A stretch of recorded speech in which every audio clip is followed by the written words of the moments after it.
Hi guys, ನಾವೀಗ ಶ್ರೀಲಂಕಾದ ಕ್ಯಾಂಡಿಯಲ್ಲಿ cultural dance ಶೋಗೆ ಹೋಗ್ತಿದ್ದೀವಿ. ನಿಮಗೂ ಅದರ ಪರಿಚಯ ಮಾಡಿಸೋಣ ಅಂತ. ಇದ್ರ ಹತ್ರನೇ ಕಾಣಿಸೋ ಹಾಗೆ ಸೇಕ್ರೆಡ್ ಟೂತ್ ಅನ್ನೋ ಒಂದು ಬುದ್ಧನ ಮಂದಿರ ಮತ್ತು ಒಂದು ಲೇಕ್ ಇದೆ. ಶೋ ಬಗ್ಗೆ ಹೇಳೋದಾದರೆ, ಪ್ರತಿದಿನ ಈ ಶೋ ಸಂಜೆ 5ರಿಂದ 6 ಗಂಟೆವರೆಗೂ 1 ಅವರ್ ನಡೆಯುತ್ತೆ. ಆಡಿಯನ್ಸ್ ಅಂದರೆ ವಿದೇಶಿಯರೇ ಹೆಚ್ಚು, 95% ಅವರೇ. ಸ್ಥಳೀಯರಂದರೆ ತುಂಬ ಕಡಿಮೆ, ಬೆರಳೆಣಿಕೆಯಷ್ಟು. ಕ್ಯಾಂಡಿಯನ್ ಕಲ್ಚರಲ್ ಸೆಂಟರ್ ಹತ್ರ ಬಂದ್ವಿ. ಟಿಕೆಟ್ ಬೆಲೆ ಒಬ್ಬರಿಗೆ 2000 LKR ಶ್ರೀಲಂಕನ್ ಕರೆನ್ಸಿಯಲ್ಲಿ. ಇಂಡಿಯನ್ ರುಪೀಸಲ್ಲಾದರೆ ಸುಮಾರು 500. ಕೆಲವು ಕಡೆ ಸಾರ್ಕ್ ದೇಶದವರಿಗೆ, ಅದನ್ನು ಬಿಟ್ಟು ಉಳಿದ ವಿದೇಶಿಯರಿಗೆ ಅಂತ ಟಿಕೆಟ್ ಬೆಲೆಯಲ್ಲಿ ವ್ಯತ್ಯಾಸ ಇದೆ. ಶಂಕು ಊತ್ತಿದರೆ ಶೋ ಪ್ರಾರಂಭ ಆಯಿತು. ಡ್ರಮ್ಸ್, ಅವ್ರ ಭಾಷೆಯಲ್ಲಿ ಮಗುಲ್ ಬೇರಾ.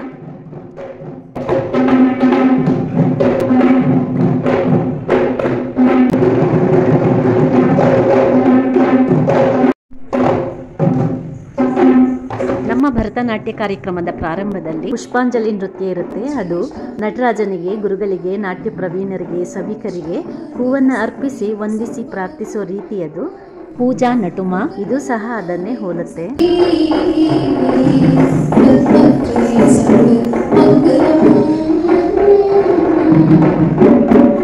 ನಾನು ಗಮನಿಸಿದ ಹಾಗೆ ಇವರ ನೃತ್ಯದಲ್ಲಿ ನಮ್ಮ ದಕ್ಷಿಣ ಭಾರತದ ನೃತ್ಯ ಪ್ರಕಾರ ಆದ ಕಥಕ್ಕಳಿ, ಭರತನಾಟ್ಯ, ಯಕ್ಷಗಾನ ಇದರ ಛಾಯೆ ಎದ್ದು ಕಾಣಿಸುತ್ತೆ. ಅಂದರೆ ಅವ್ರು ತೊಟ್ಟಿರೋ ಉಡುಪು, ಆಭರಣ, ನೃತ್ಯದ ಭಂಗಿ, ಹೆಜ್ಜೆ ಗತಿ ಪ್ರತಿಯೊಂದರಲ್ಲೂ ಸಾಮ್ಯತೆ ಕಾಣಿಸ್ತಾ ಇದೆ.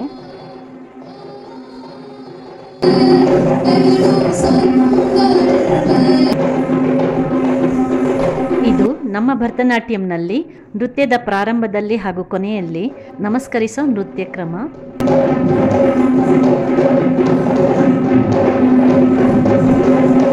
ಈ ಶೋನ ಸ್ಪೆಷಾಲಿಟಿ ಏನಂದರೆ, ಈ ದೇಶದ ಕಲೆ ಸಂಸ್ಕೃತಿನ ಒಂದೇ ಸ್ಟೇಜಲ್ಲಿ ತೋರಿಸುವಂಥ ಪ್ರಯತ್ನ.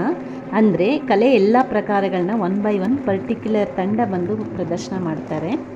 7 ಸೆಷನ್ ನಡೆಯುತ್ತೆ. 1 ಗಂಟೆ ಸಮಯದಲ್ಲಿ 7 ರೀತಿ ಕಲೆನ ಪ್ರದರ್ಶನ ಮಾಡ್ತಾರೆ. ಇದರಲ್ಲಿ ಕಂಟಿನ್ಯೂಟಿ ಆಗಲಿ, ಕಥೆ ಆಗಲಿ, ಪ್ರಸಂಗ ಆಗಲಿ ಇರೋದಿಲ್ಲ. ಒಂದು ನಿರ್ದಿಷ್ಟವಾದ ಕಲೆಯ ಪ್ರದರ್ಶನ ಅಷ್ಟೇ. ನಮ್ಮಲ್ಲಿದೆಯಲ್ಲ ಡೊಳ್ಳು ಕುಣಿತ, ನಂದಿಕೋಲು, ಹುಲಿವೇಷ ಇತ್ಯಾದಿ, ಆ ರೀತಿ ಕಲೆಗಳು.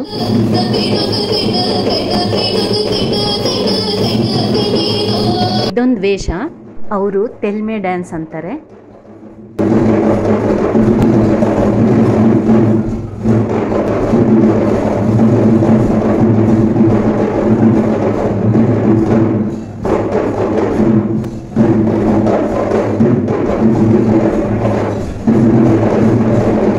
ನಮ್ಮ ಯಕ್ಷಗಾನದಲ್ಲಿ ಕೂಡ ಇದೇ ರೀತಿ ಒಂದೇ ಸಮನೆ ಸುತ್ತೋದನ್ನು ನೋಡಬಹುದು.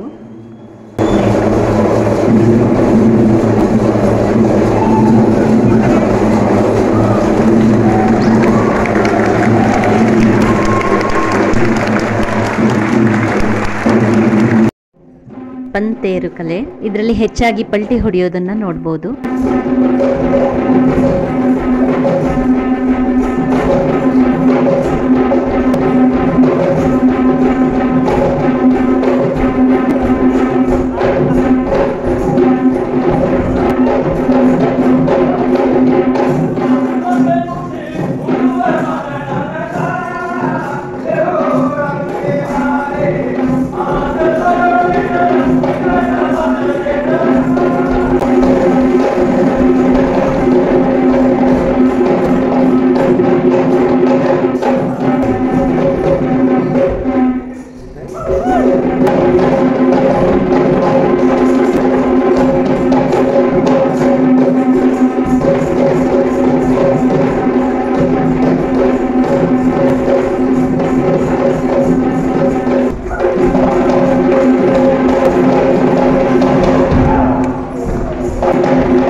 ಮಯೂರ ನಟುಮ. ನವಿಲು ನರ್ತನ ನಮ್ಮಲ್ಲಿ ಕೂಡ ಇದೆ. ಸೊಂಟಕ್ಕೆ ಹಿಂಭಾಗದಲ್ಲಿ ನವಿಲುಗರಿಗಳನ್ನ ಕಟ್ಕೊಂಡು ನರ್ತಿಸ್ತಾರೆ.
ಸಾಲು ಪಲಿಯ ಇದು ಒಂದು ಫೋಕ್ ಡ್ಯಾನ್ಸ್, ಫನ್ನಿ ಆಗಿರುತ್ತೆ.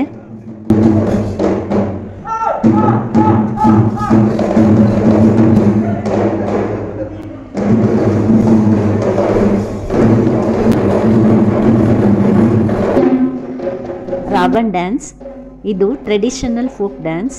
ಅವ್ರ ಕೈಲಿರೋದು ರಾಬನ್ ಅಂತ ಡ್ರಮ್ ಥರ ಇನ್ಸ್ಟ್ರೂಮೆಂಟ್. ಇದನ್ನು ಬಳಸಿ ಆಡೋ ಅಂಥ ಡ್ಯಾನ್ಸ್.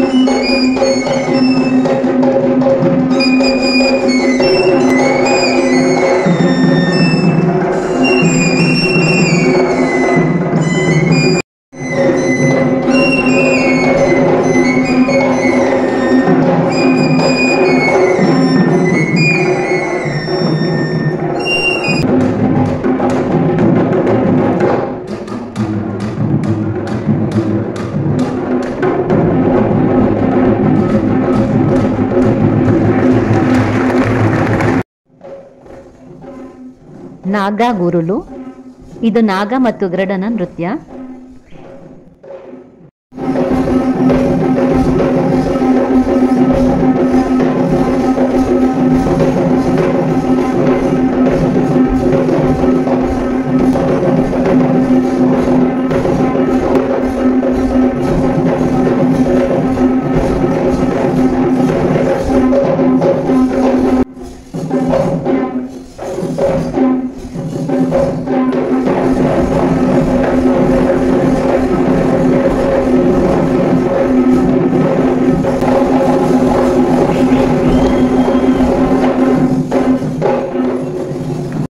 ಇದನ್ನು ನಮ್ಮಲ್ಲಿ ಜುಗಲ್ಬಂದಿ ಅಥವಾ ಸಂಗೀತ ಕಚೇರಿ ಕೊನೆಯಲ್ಲಿ ಕನ್ಯಾವರ್ತ ಮಾಡ್ತೀವಲ್ಲ, ಅದಕ್ಕೆ ಹೋಲಿಸ್ಕೋಬೋದು.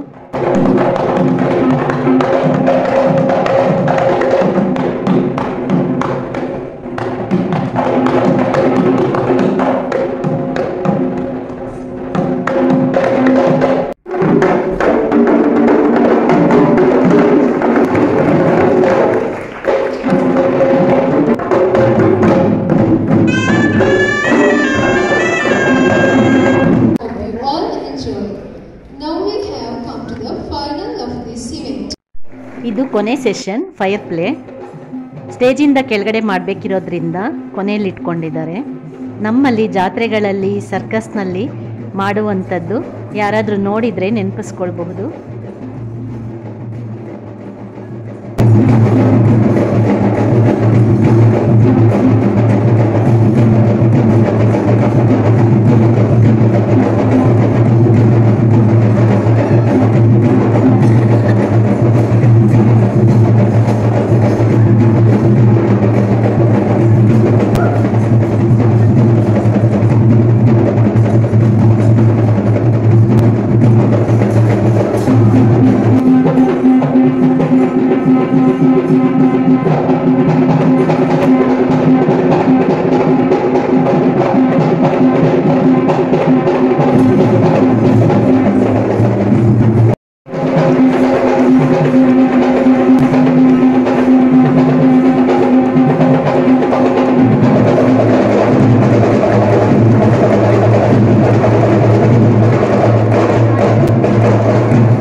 Now, this is the end of the show. Hope you all enjoy. Thank you very much. Lake ಹತ್ರ ತಣ್ಣನೆ ವಾತಾವರಣದಲ್ಲಿ ಸೂರ್ಯಾಸ್ತ ನೋಡುತ್ತಾ ಮನಸ್ಸಿನಲ್ಲೇ ಶೋ ಬಗ್ಗೆ ಚಿಂತನೆ ನಡೆಸುತ್ತಾ ರೂಮ್ ಕಡೆ ಹೆಜ್ಜೆ ಹಾಕಿದ್ವಿ.